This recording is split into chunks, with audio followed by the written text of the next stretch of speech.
नमस्कार मित्रों, स्वागत है आपका श्री तिरुपति ज्योतिष कार्यालय एवं वैदिक पूजा पाठ सॉल्यूशंस के इस चैनल पर। मित्रों, आज हम जानने वाले हैं षोडश मातृका पूजन के बारे में। मित्रों, जैसे कि आप गणेश पूजन की अगर वीडियो आपने देखी होगी पुण्याह वाचन की, तो वो वीडियो आप देख लीजिएगा, तभी आपको ये आगे की पूजा समझ में आएगी। सबसे पहले हमें गणपति पुण्याह वाचन की विधि करनी होती है, उसके बाद हमें ये षोडश मातृका का पूजन करना होता है। पहले गणपति, कलश, फिर मातृका। तो इसमें फिर से हमें गणपति का पूजन करना ही होगा। यहाँ पे हम गणपति का पूजन करेंगे। सबसे पहले मंडल निर्माण की विधि क्या है? एक ग्रीन कपड़े पे या फिर एक लाल कपड़े पे आप गेहूं के द्वारा या फिर चावल के द्वारा ऐसे 16 कूढ़ियाँ रख सकते हैं। 16 ऐसे पर्वत छोटे छोटे आप बनवा सकते हैं और बनाने के बाद उनके ऊपर एक एक सुपारी रखिएगा। यहाँ पे एक ऐसे 16 सुपारियाँ आपको ऐसे सामने सामने सभी के ऊपर रख देनी है। और ध्यान रखिएगा, सबसे मुख्य चीज़ यहाँ पर एक ये चारों के बीच में गौरी, पद्मा, विजया, सावित्री के बीच में आपको यहाँ पे एक सुपारी रखनी है गणेश जी की। वहाँ पे हमने गणेश जी का पूजन किया है, परंतु मातृकाओं के साथ भी हमें गणेश जी का पूजन करना होता है। तो यहाँ पे गणेश जी का स्थापन होगा सबसे पहले, और उसके बाद ध्यान रखिएगा, ब्राह्मणों के लिए बहुत ज़्यादा ज़रूरी है, सबसे पहले गौरी स्वरूप का पूजन होगा। ये सब माता जी के ही स्वरूप हैं, परंतु ये ऐसे स्वरूप हैं जो कि हमें धन, धान्य, समृद्धि, यश, कीर्ति, विजय सब चीज़ें प्रदान करते हैं। इसके लिए इनका बहुत महत्व है। तो षोडश मातृका इसीलिए कहा जाता है क्योंकि ये 16 मातृकाएं हैं, इसलिए षोडश मातृका कही जाती है। तो सबसे पहले गौरी, यहाँ पे ब्राह्मण जब पूजन करवाते हैं तो इनके आवाहन करते समय ओम गौर्यै नमः या फिर इनके मंत्र को बोला जाता है, या वहाँ पर ओम भूर्भुवः स्वः ऐसा उच्चारण किया जाता है। तो यहाँ पे मैंने एकदम शॉर्ट में नाम लिखा हुआ, ओम गौर्यै नमः, ओम पद्मायै नमः।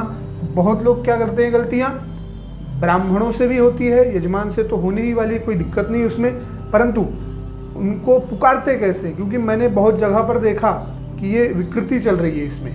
तो इस प्रकार से आह्वान किया जाता है कि यहाँ पे तो बोलेंगे ओम गणपतये नमः आवाहयामि स्थापयामि। जैसे गौरी पे गौर्यै नमः नहीं बोलेंगे, कहेंगे गौरी, पद्मा, सची, मेधा, ऐसा नहीं बोलना है मित्रों, ये बहुत गलत है। इस प्रकार से अगर आप नाम उच्चारण करते हैं, देवता वहाँ पर आके बैठेंगे ही नहीं, आपकी मातृकाएं वहाँ पर विराजमान ही नहीं होंगी, आपको पूजा का फल कहाँ से मिलेगा? उनको बुलाने के लिए एक वाक्य है, व्याकरण की शुद्धि होनी चाहिए। अगर वो शुद्धि नहीं होती तो मातृकाओं का स्थापन पॉसिबल नहीं। मैंने बहुत लोगों को देखा ही ऐसे करते समय, गौरी, जैसे कोई घर का ऐसे नौकर को बुला रहा हो। कैसे रिस्पेक्ट आप ऐसी इस प्रकार से नहीं दे सकते। इसके लिए ध्यान से ओम गौर्यै नमः बड़े प्रेम से बोलिएगा, तो गौरी माता यहाँ पे आवाहित होगी, क्योंकि आप उनको बुला रहे हैं। जब प्रेम से बुलाएंगे तब आएंगे, चिल्ला चिल्ला के गौरी पद्मा, क्योंकि वो सिंपल होता है ना, एक सिंपल सा मंत्र है, गौरी पद्मा सची मेधा सावित्री विजया जया देवसेना स्वधा स्वाहा मातरो लोक मातरः धृति पुष्टि तथा तुष्टि आत्मनः कुलदेवता। ये एक सिंपल मंत्र है जो कि इसमें 16 के 16 देवताओं का नाम आ जाता है, सभी देवियों का नाम आ जाता है, परंतु इसको इसी प्रकार से हमें उच्चारण करके और स्थापना नहीं करनी है, एक एक देवता का नाम लेना है। याद कर लीजिएगा, ओम गौर्यै नमः, ओम पद्मायै नमः, ओम शच्यै नमः, ओम मेधायै नमः, ओम सावित्र्यै नमः, ओम विजयायै नमः, ओम जयायै नमः, ओम देवसेनायै नमः, ओम स्वधायै नमः, ओम स्वाहायै नमः, ओम मातृभ्यो नमः, ओम लोकमातृभ्यो नमः, ओम धृत्यै नमः, ओम पुष्ट्यै नमः, ओम तुष्ट्यै नमः। लास्ट में आत्मनः कुलदेव्यै नमः। जो भी हमारी कुलदेवी है, मैं पूजा में बैठा हूँ तो मेरी कुलदेवी, आप बैठे तो आपकी कुलदेवी, यहाँ पर उनका आवाहन स्थापन होगा। इस प्रकार से आप षोडश मातृकाओं का और गणेश जी का आवाहन पूजन करेंगे। यहाँ पे सबसे पहले गणेशाय नमः, उसके बाद आगे की पूजा। ठीक है, तो ये षोडश मातृकाएं हो गई। इनकी संख्या है टोटल 16 और गणेश जी को मिलाकर टोटल हो जाती है 17। तो ये 17 देवताओं का यहाँ पे हमने पूजन कर लिया। अब आ जाते हैं यहाँ पे, ये हैं श्रीयादि देवता, जिन्हें हम वसोर धारा कहते हैं कहीं कहीं।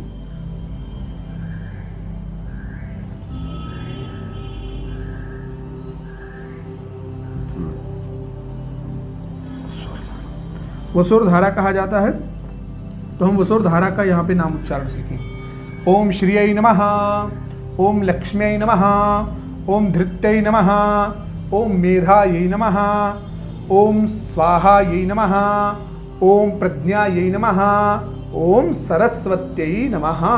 इस प्रकार से हम इन वसोर धारा सप्तघृत मातृका, जैसे कोई नया घर लेते हैं तो 7 घी की ऐसे धारा लगाते हैं और उन पर इन मंत्रों का उच्चारण किया जाता है। ऐसे 7 देवियों का पूजन बताया गया है। तो यहाँ पर इसी मंडल में आपको इनका भी पूजन करना होता है, जिससे कि इस मंडल की पूरी पूजा हो जाए। कहीं कहीं पर चतुष्षष्ठी योगिनी का भी पूजन किया जाता है, परंतु वो मंडल अलग से बनता है, वो अलग से स्थापना होती है। उसके बारे में हम आगे वीडियो आने वाली है, उसमें जानेंगे। तो सबसे पहले आप इसको क्लियर कर लीजिएगा।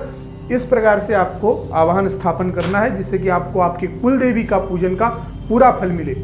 इसलिए कुलदेवी का पूजन करने से पहले आप इन सबको पूजन बुलाएंगे और फिर लास्ट में यहाँ पे कुलदेवी का पूजन होगा। इनको फिर वस्त्र, पात्र, जो भी आपके पास है, फल फूल, भगवान को, भगवती को आप चढ़ा सकते हैं और अपने जीवन की कामनाओं को पूर्ण कर सकते हैं। वीडियो अच्छी लगी हो तो मित्रों में शेयर कीजिएगा, वीडियो को लाइक कीजिएगा, चैनल को सब्सक्राइब कीजिएगा। जय श्री राम, हर हर महादेव।